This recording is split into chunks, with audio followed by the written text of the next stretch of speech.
You probably already know that throughout history, artists have used some pretty strange pigments. Some were toxic, like lead white or poisonous green paints.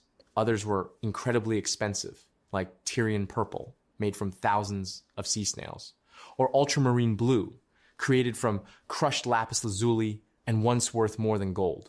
But one pigment was disturbing in an entirely different way. It was called mummy brown.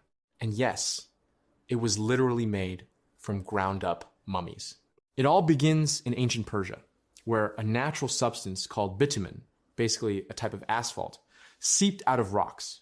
The Persians called it mum and used it as medicine to heal wounds and broken bones. That medicine became known as mumia. Later, Arab travelers arrived in Egypt and saw the preserved bodies of pharaohs. Since the bodies looked dark, shiny, and sticky, they assumed they had been treated with mumia. Over time, those preserved bodies themselves became known as mummies. So far, everything made sense.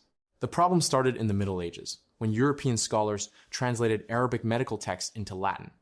Whenever a text recommended mumia as medicine, many translators misunderstood the word completely.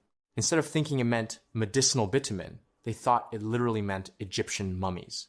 And suddenly, Europe became obsessed with powdered mummy. People believed it could cure diseases, heal injuries, and treat almost anything. Pharmacies sold it everywhere.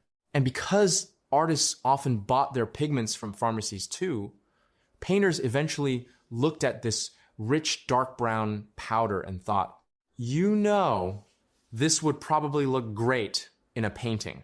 That's how mummy brown became a real art pigment. Mummies were bought cheaply in Cairo and used for almost everything imaginable: fertilizer, fuel for locomotives, medicine, and paint.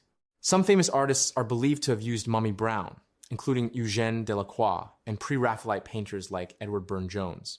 Burne-Jones has one of the most famous stories connected to the pigment. According to his wife's biography, in 1881, another artist casually informed him that mummy brown was actually made from real mummies. Burne-Jones was horrified.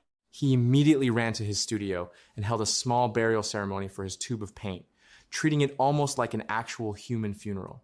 Eventually, public opinion turned against the pigment. Production faded away, synthetic pigments replaced it, and the bizarre story of mummy brown finally came to an end.